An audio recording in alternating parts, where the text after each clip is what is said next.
बिस्मिल्लाहिर्रहमानिर्रहीम। अस्सलाम वालेकुम नाज़रीन, आप इस वक्त देख रहे हैं लाहौर 24 न्यूज़ की टॉप स्टोरी और मेरा नाम है उबैद खान।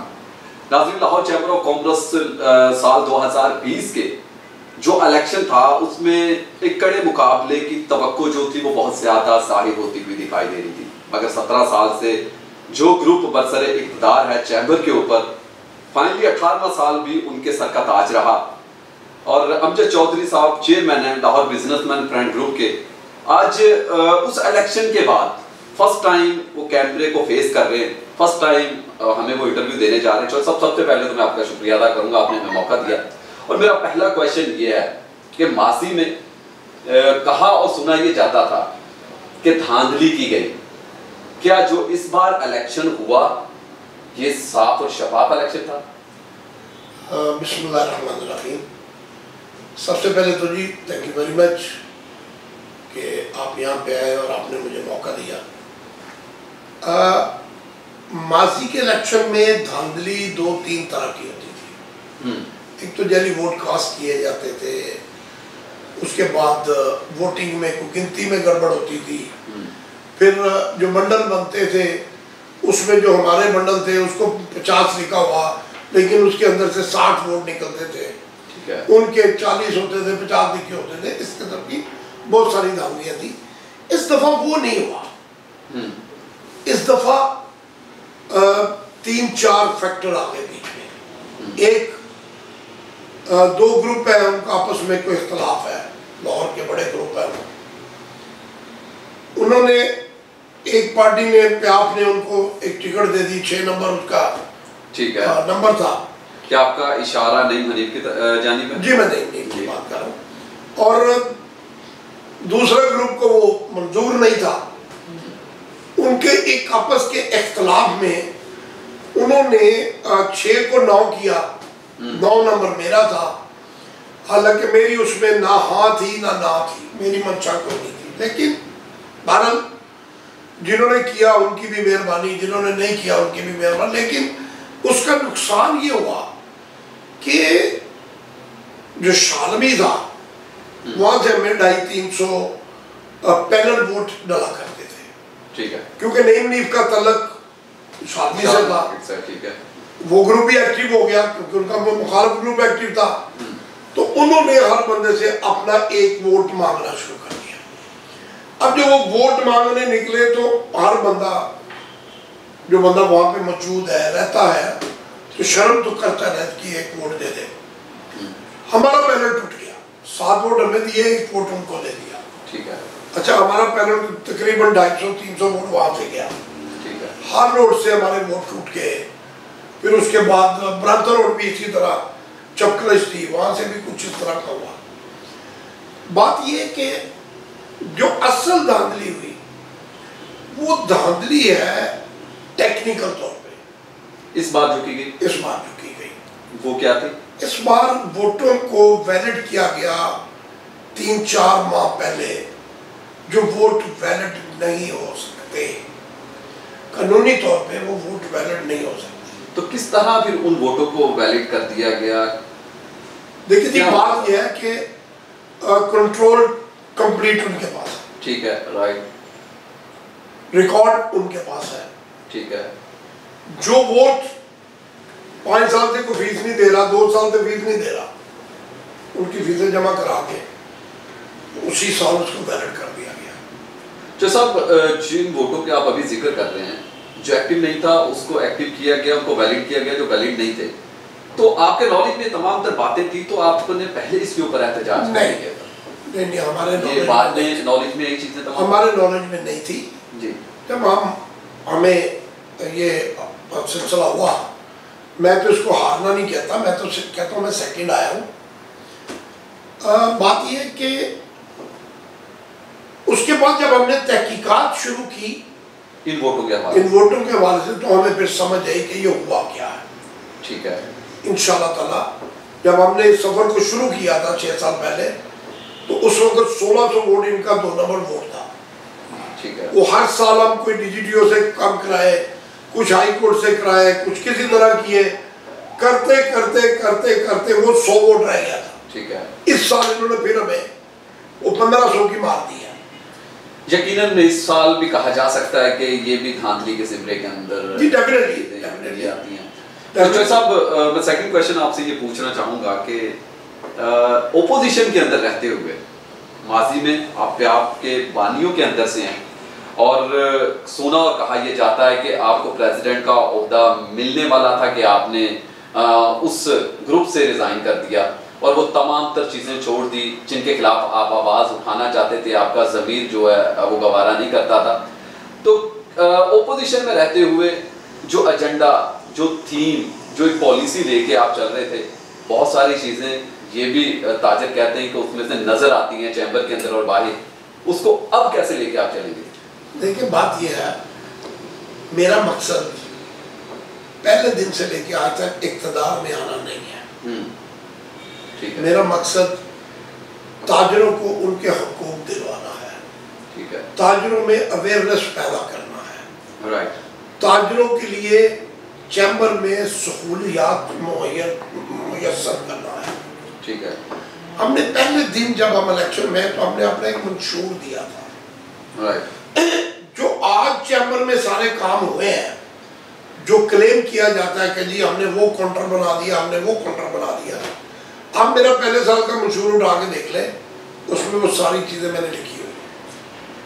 आया कि जो काउंटर्स अंदर इस वक्त मौजूद हैं, जिनका क्राइटेरिया प्या फाउंडर अलायंस ग्रुप कहता है कि उनको दिया जाए, वो आपके मंशूर का हिस्सा था? प्योरिटी वो हमारे मंशूर का हिस्सा था। उसमें और भी चीज़ें थी जो हमने डायरेक्ट इन्वॉल्व होकर वो काम कराए।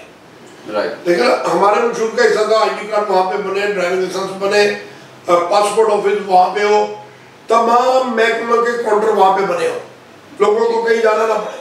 ठीक है। लेकिन जो कॉर्पोरेट क्लास के लोग हैं उनको जरूरत उन काउंटरों की नहीं है। तो फिर ये किसके लिए? उन काउंटरों की जरूरत है जो हमारे एसोसिएट क्लास के लोग हैं। राइट। एसोसिएट क्लास को बिल्कुल इग्नोर किया हुआ था।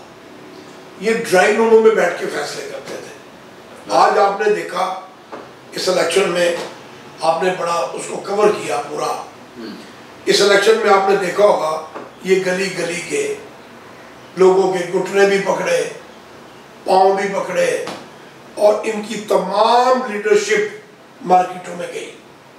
ठीक है। इससे पहले नहीं गए।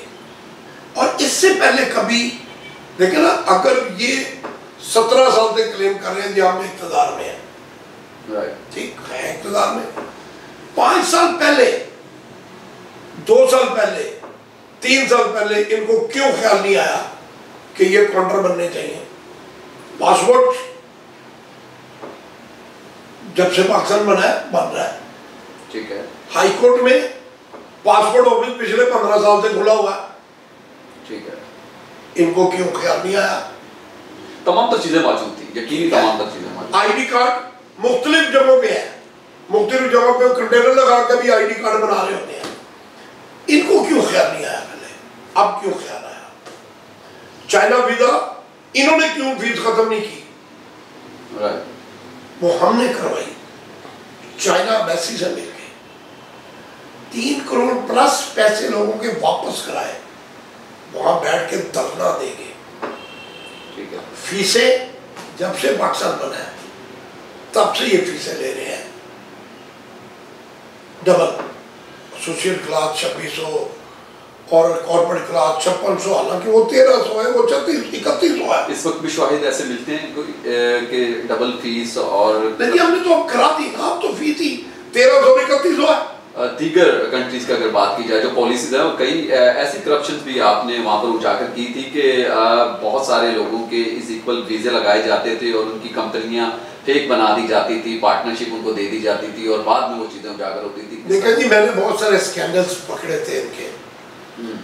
उसके जो गवाह हैं, अंजुम निसार साहब भी हैं उन चीज़ों के, उसके गवाह मियां मिसबाह रहमान भी है, शाहिद हसन शेख भी है, वो प्रेसिडेंट था उस वक्त। एक स्कैंडल मैंने पकड़ा था वीज़ों का, 55 लोग जा रहे थे जिसमें 10 लोग जेन्युइन थे, 45 लोगों से पैसे पकड़े हुए और उसमें किया ये गया था किसी को 15 दिन पहले इंडक्ट किया गया चैम्बर में, किसी को 2 महीने पहले इंडक्ट किया गया।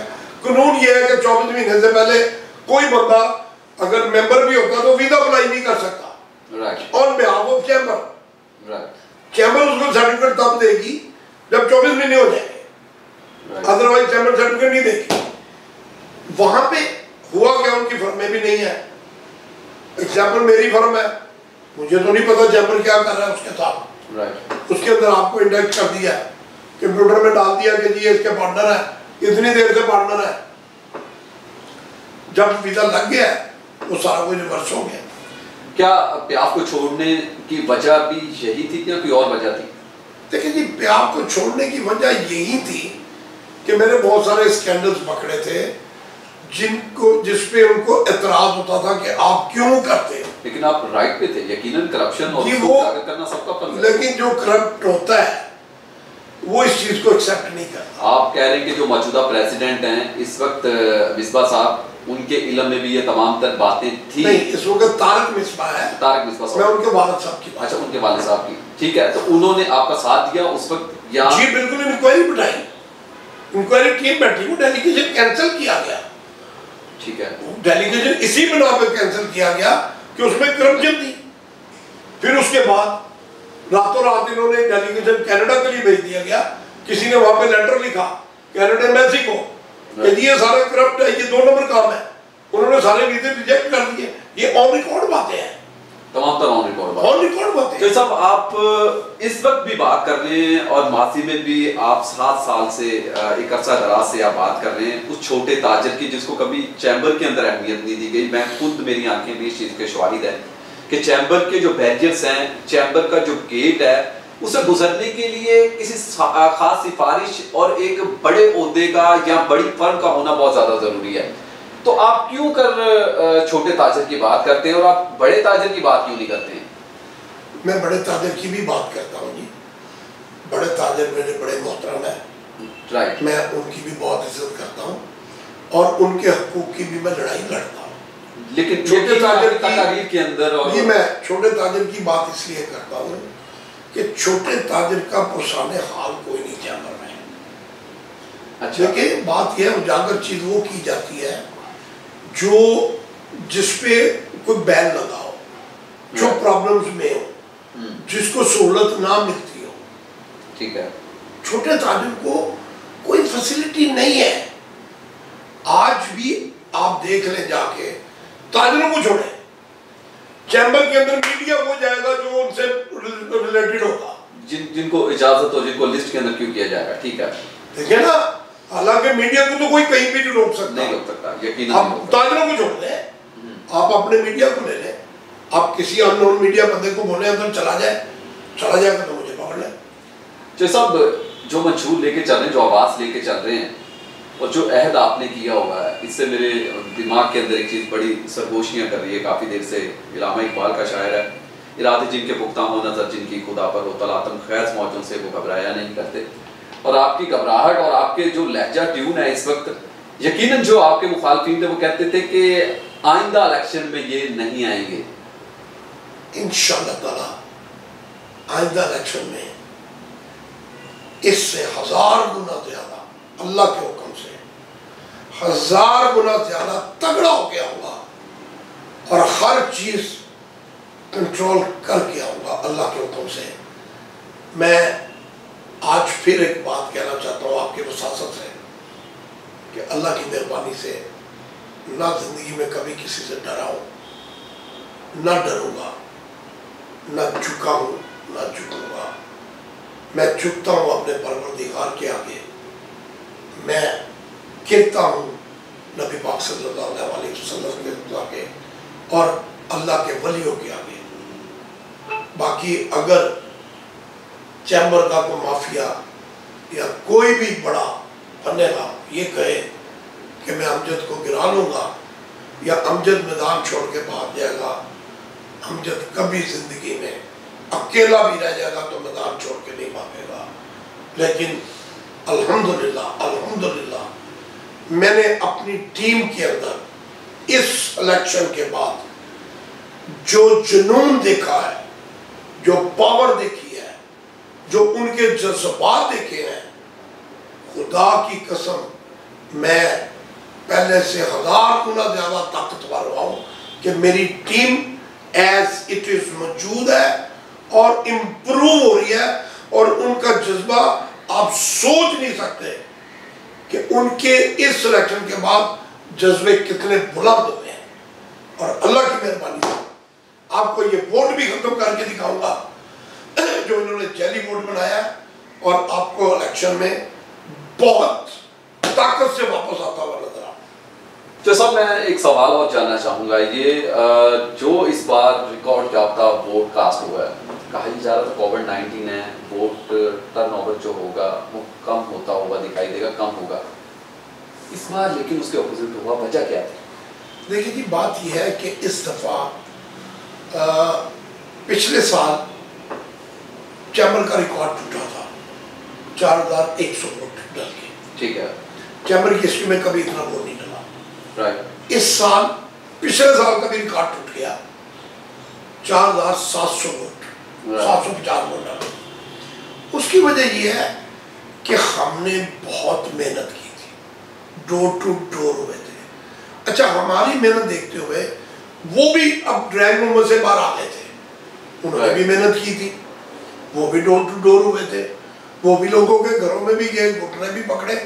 देखिए ना, मेरा मकसद, मैंने पहले कहा, इक़्तिदार नहीं है। मेरा मकसद ताजरों को अवेयरनेस देना, ताजरों को उनके हकूक दिलाना जो चैम्बर में वो चीज़ें बनना शुरू हो गई हैं। हाँ, अगर मैंने जीतना होता तो पहले आपने सवाल किया था मुझे कि जी मुझे प्रेसिडेंट बना रहे थे, प्रेसिडेंट नहीं बना रहे थे, वाइस प्रेसिडेंट बना रहे थे। मेरी वाइस प्रेसिडेंट की बारी थी। अब सीटें दो ही हैं, एक वाइस प्रेसिडेंट के पास पावर है या प्रेसिडेंट के पास पावर है। अगर मुझे इक़्तिदार होता तो मैं उस वक्त इक़्तिदार ले लेता। आपने एक लफ्ज़ कहा था, मुझे याद है अपनी तकरीरों के अंदर इलेक्शन कैंपेन में, कि जब भी कभी ये सीटें जब देते हैं, टिकटें जब तकसीम की जाती हैं तो उसके पैसे चार्ज करते हैं। आपसे भी डिमांड की गई थी? जी बिल्कुल की गई थी।